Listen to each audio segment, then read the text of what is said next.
gimana daya tahan otot kita.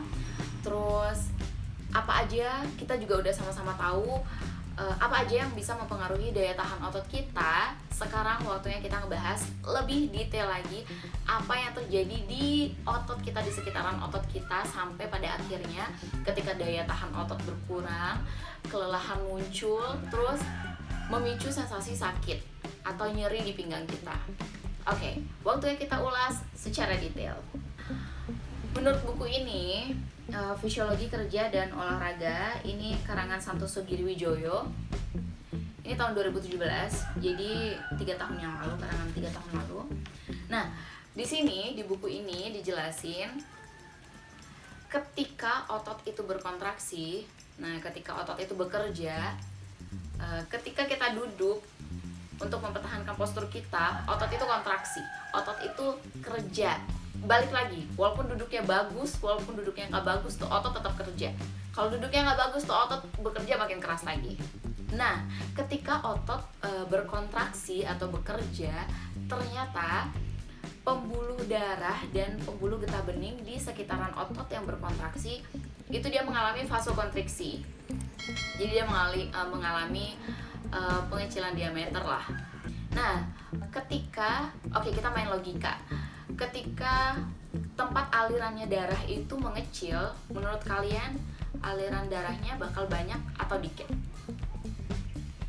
Pasti bakal sedikit kan? Nah, ketika otot kita berkontraksi, darah yang ada di otot itu akan terperas menuju pembuluh darah vena. Nah, itu tuh kita udah mulai paham nih, darahnya udah terperas ke pembuluh darah vena, dan yang darah yang udah menuju pembuluh darah vena itu nggak bakal bisa balik lagi ke otot. Sedangkan tuh otot tetap berkontraksi, dan ketika berkontraksi, otot akan menghasilkan zat-zat sisa metabolisme atau yang biasa disebut dengan asam laktat, zat sisa metabolisme. Cara untuk ngilangin asam laktat ini dengan penggunaan oksigen. Sedangkan kalau kita duduknya lama nih, durasinya lama, kontraksinya lebih lama lagi, tuh otot kerja makin keras lagi, darah terperas makin banyak. Pasokan darah yang ada di otot untuk membantu penghasilan energi ketika kontraksi itu mulai berkurang. Sedangkan zat sisa metabolisme itu mulai terbentuk. Kalau zat sisa metabolisme itu terbentuk dan menumpuk, itulah yang akan menimbulkan kelelahan. Sedangkan yang kita perlukan itu adalah oksigennya lebih banyak. Nah, oksigen itu banyaknya ada di darah. Bisa dibayangin kan, kalau misalkan kalian duduknya lama tanpa peregangan, kalian akan membiarkan asam laktat itu terbentuk lebih banyak lagi. Muncullah kelelahan, dan kelelahan itu yang akan bisa memicu munculnya sensasi sakit. Dan sekarang kita masuk ke latihan apa aja yang bisa kita lakukan untuk mempertahankan daya tahan otot kita, yang memang terfokus pada otot-otot core kita. Yang pertama itu ada bridging, terus yang kedua ada Superman, terus yang ketiga ada bird dog. Terus kalau untuk durasinya, setiap gerakan itu dipertahankan 10 detik, dilakukannya 5 kali, dan setiap gerakan itu dikasih istirahat 3 detik. Dan ini bisa kalian lakuin 5 kali dalam seminggu. Dan jangan lupa sebelum kalian melakukan exercise ini, jangan lupa untuk stretching dulu seluruh badan kalian, karena stretching akan membantu dalam pencegahan cedera selama kalian melakukan exercise. Jadi lakukan stretching sebelum dan sesudah kalian melakukan exercise. Oke, mari kita masuk ke gimana caranya ngelakuin exercise ini. Kalau yang pertama, bridging itu posisinya kayak gini.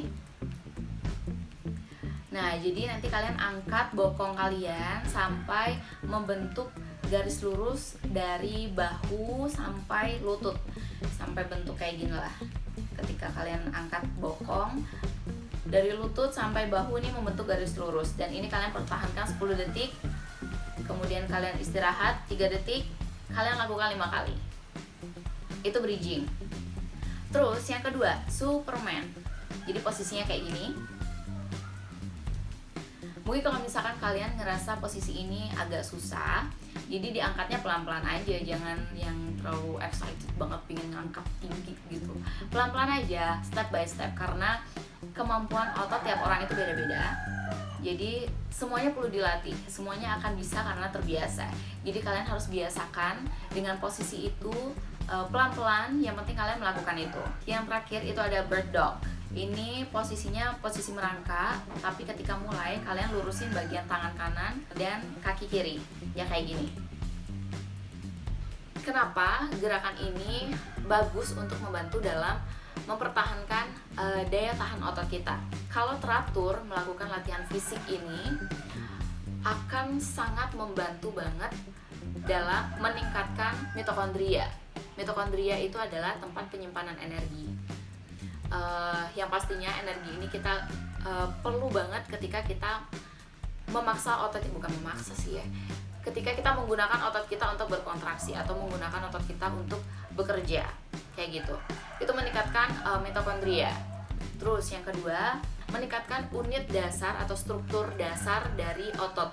Jadi kayak myofibril, terus ada sarkolema, itu meningkat, itu bertambah jumlahnya. Nah, jadi otomatis kalau unit-unit dasar dari otot ini meningkat, jadi secara otomatis terjadi peningkatan dari penebalan dari otot-otot itu. Dan satu lagi yang kita tekankan tadi, kita perlu oksigen lah, kita perlu untuk membasmi asam laktat yang terbentuk lah. Di sini latihan ini terbukti meningkatkan jumlah kapiler.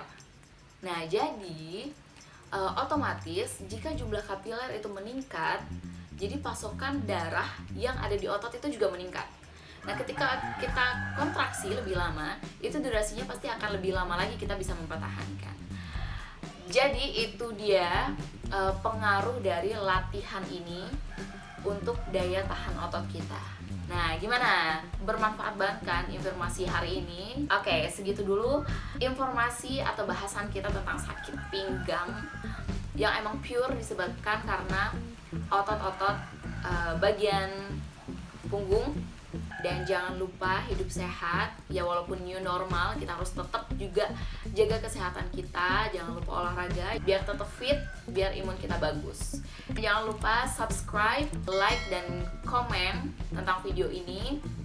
Jangan lupa juga untuk bantu share, untuk berbagi informasi ke rekan-rekan kita semua, ke teman-teman tentang informasi sakit pinggang karena otot. Oke? Jadi sekian dulu video kali ini. Bye!